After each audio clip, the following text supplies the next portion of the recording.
Hello anime lovers, आपका स्वागत है मेरे यूट्यूब चैनल एनिमे गॉड पर। और आज मैं एक्सप्लेन करने वाला हूँ चेन सॉ मैन का एपिसोड 1। तो बिना किसी देरी के शुरू करते हैं आज की ये वीडियो।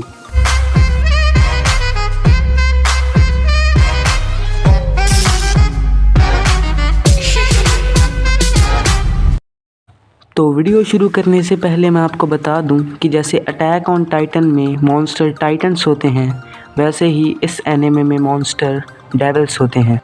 इस एनिमे की स्टार्टिंग होती है जापान से 1997 में। एपिसोड की स्टार्टिंग में हमें एक लड़का दिखाया जाता है जो कि एक अंधेरी गली में है। उसे वहाँ से निकलने का एक रास्ता मिलता है, लेकिन तभी उसकी नींद खुल जाती है। इसका नाम डांजी है जो कि इस एनिमे का मेन कैरेक्टर है। कुछ देर बाद डांजी अपने काम के लिए निकल जाता है और रास्ते में हमें पता लगता है कि डांजी के सिर पर काफ़ी सारा कर्जा है, जिसे चुकाने के लिए उसने अपनी एक आँख और कई और भी बॉडी पार्ट बेच दिए हैं। लेकिन अब भी उसके सिर पर करीब 3 करोड़ का कर्जा बाकी है, जिसे चुकाने के लिए वो डेविल हंटिंग का काम भी करता है, क्योंकि डेविल की लाश को बेचने पर उसके अच्छे पैसे मिलते हैं। डांजी के साथ उसका एक पेट पोचिता भी है जो कि एक चेन सो डेविल है। डांजी और पोचिता यहाँ पर एक डेविल को मारने आए हैं। तभी पोचिता भौंकने लग जाता है, जिससे डांजी को पता लग जाता है कि आसपास कोई डेविल है, जिससे डांजी और पोचिता एक दीवार के पीछे छुपकर डेविल के अटैक से बच जाते हैं। फिर डांजी पोचिता को एक चेन सॉ की तरह इस्तेमाल करता है और उस डेविल को मार देता है। इसके बाद हमें डांजी की बैक स्टोरी दिखाई जाती है, जहां हमें पता चलता है कि ये सारा कर्जा उसके पापा ने याकुजा गैंग के एक मेंबर से लिया था, और जब वो उसे नहीं चुका पाए तो याकुजा गैंग वालों ने उन्हें मार दिया। जिस दिन डांजी के पिता को दफनाया गया, उसी दिन याकुजा गैंग का लीडर डांजी के पास आया और उसने कहा कि कल तक 7 लाख का इंतज़ाम हो जाना चाहिए, वरना हम तुम्हारे टुकड़े टुकड़े कर देंगे। ये कहने के बाद याकुजा गैंग का लीडर वहाँ से चला जाता है। कुछ देर बाद डांजी के पास एक चेन सॉ डेविल आता है, जिसे देखकर डांजी पहले तो डर जाता है, मगर फिर वो देखता है कि वो डेविल पहले से ही जख्मी है। फिर डांजी सोचता है कि अगर कल तक पैसों का इंतज़ाम नहीं हुआ तो याकुजा गैंग वाले उसे भी मार देंगे, और ये डेविल भी जख्मी होने के कारण ज़्यादा देर तक बच नहीं पाएगा। तभी डांजी अपना हाथ आगे करता है और पोचिता से कहता है कि मैं तुम्हें अपना खून देकर हील करूंगा, पर तुम्हें याकुजा गैंग से बचने में मेरी मदद करनी होगी। फिर पोचिता डांजी की डील को एक्सेप्ट कर लेता है। फिर हमें अगले दिन का सीन दिखाया जाता है, जहां डांजी ने एक छोटे से डेविल को मार दिया है और वो याकुजा गैंग से कहता है कि वो उन्हें डेविल मार कर देगा और इस तरह वो अपना सारा कर्जा उतार देगा। याकुजा गैंग का मेंबर इस बात के लिए मान जाता है। फिर हमें प्रेजेंट का सीन दिखाया जाता है, जहां याकुजा गैंग का लीडर डांजी से कहता है कि इस डेविल की कीमत ब्लैक मार्केट में करीब 4 लाख है, पर तुम्हें सिर्फ 70,000 मिलेंगे, जिसमें से बिजली के बिल के पैसे काटकर उसके पास सिर्फ 1800 रह जाते हैं। फिर डांजी पोचिता से कहता है कि आज भी उन्हें सिर्फ ब्रेड खाकर ही सोना होगा, क्योंकि डांजी शुरू से गरीब है, उसे इस बात से कोई फर्क नहीं पड़ता।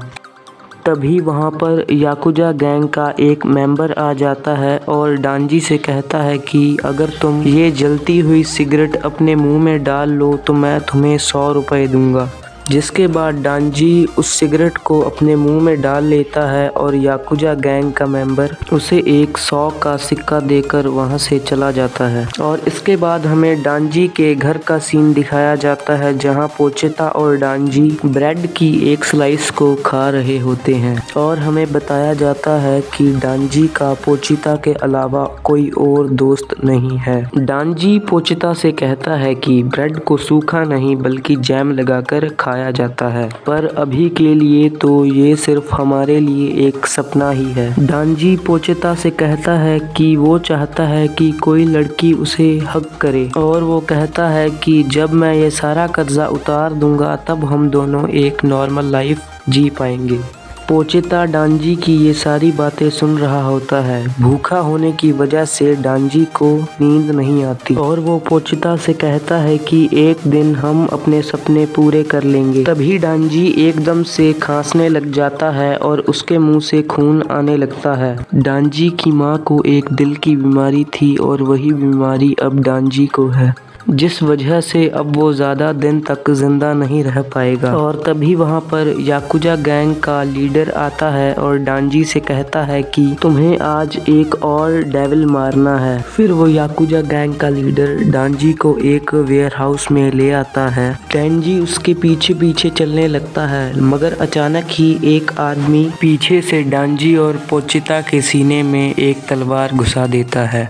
तभी वो याकुजा गैंग का लीडर कहता है कि तुम मेरे जाल में आसानी से फंस गए। मैं अपनी गैंग को और भी ज़्यादा ताकतवर बनाना चाहता था, इसलिए मैंने डेविल से डील करी। मुझे डेविल की पावर चाहिए थी और डेविल को डेविल हंटर, तो तुम उसके शिकार हो। मगर यहाँ पे वो ज़ॉम्बी डेविल याकुजा गैंग को धोखा दे देता है और अपनी पावर से सभी को ज़ॉम्बी बनाकर अपने काबू में कर लेता है। तभी वो ज़ॉम्बी डेविल याकुजा गैंग को ऑर्डर देता है कि डांजी और पोचिता को मारकर कचरे में फेंक दें। डांजी वहां से भागने की कोशिश करता है, मगर वो नीचे गिर जाता है। सभी ज़ॉम्बी उसे घेर लेते हैं और बार बार स्टैप करते हैं। मरते हुए डांजी सोचता है कि उसे क्या चाहिए था, बस एक नॉर्मल लाइफ, पर शायद उसके नसीब में ये भी नहीं लिखी। ज़ॉम्बीज़ पोचिता और डांजी के टुकड़े टुकड़े कर कचरे में फेंक देते हैं।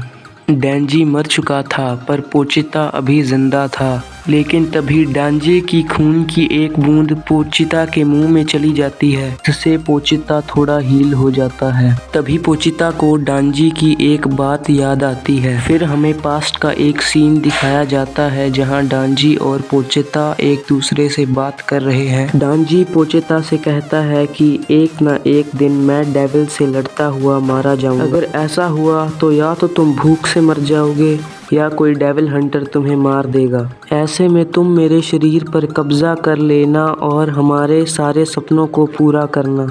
और अब प्रेजेंट में पोचिता बिल्कुल ऐसा ही करता है। वो डांजी के शरीर के साथ मर्ज हो जाता है और उसे हील कर देता है, और वो आखिरी बार एक दूसरे से मिलते हैं, जहां पोचिता भी इंसानों की तरह बोल पा रहा था। पोचिता डांजी से कहता है कि वो उसकी बॉडी पे कब्जा नहीं कर रहा, बल्कि एक नई डील कर रहा है, जिसमें पोचिता अपने हार्ट को डांजी को दे देगा। बदले में डांजी को उनके सारे सपने पूरे करने होंगे। अब डांजी के पास डेविल्स की पावर आ गई है, तो इसी वजह से उसकी सारी बॉडी हील हो जाती है। यहाँ तक कि उसकी दिल की बीमारी, आँख, किडनी और वो सारे बॉडी पार्ट्स भी वापस आ जाते हैं जो उसने बेच दिए थे। ये देखकर ज़ॉम्बी डेविल अपने ज़ॉम्बी से कहता है कि वो डांजी को मार डालें। डांजी कहता है कि तुम्हारे पास एक अच्छी लाइफ थी, तुम्हें और क्या चाहिए था। डांजी को समझ आ जाता है कि इंसान को कितना भी मिल जाए वो कभी उससे खुश नहीं हो पाएगा। मैं तुम्हें मारना नहीं चाहता, पर तुम मेरे सपनों के रास्ते में खड़े हो, इसलिए मुझे तुम्हें मारना ही होगा। ये कहकर डांजी अपने सीने पे लगी रस्सी को खींच देता है। तभी बहुत सारे ज़ॉम्बी आकर उसे नीचे गिरा लेते हैं। फिर एक चेन सॉ शुरू होने की आवाज़ आती है और ज़ॉम्बीज़ के ढेर में से निकलता है डांजी, जो कि बन चुका है अब चेन सॉ मैन, क्योंकि अब पोचिता की पावर्स डांजी में ट्रांसफ़र हो चुकी हैं और उसके सिर और दोनों हाथों पर अब चेन सॉ आ चुके हैं। अब डांजी सारे ज़ॉम्बीज़ को मारता हुआ ज़ॉम्बी डेविल के पास जाता है और ज़ॉम्बी डेविल को भी मार देता है। ज़ॉम्बी डेविल के मरने के बाद भी सारे ज़ॉम्बी डांजी पर अटैक करने आ रहे होते हैं। डांजी समझ जाता है कि अगर उसने इन सबको मार दिया तो वो कर्जे से आज़ाद हो जाएगा, क्योंकि फिर याकुजा गैंग में कोई भी ज़िंदा नहीं बचेगा। फिर डांजी एक एक करके सभी ज़ॉम्बीज़ को मारना शुरू कर देता है। कुछ ही देर में सुबह हो जाती है और कुछ देर बाद वहाँ पर पब्लिक सेफ्टी डेविल हंटर्स आते हैं, जो कि गवर्नमेंट के लिए काम करते हैं, और ये भी यहाँ ज़ॉम्बी डेविल को मारने आए हैं।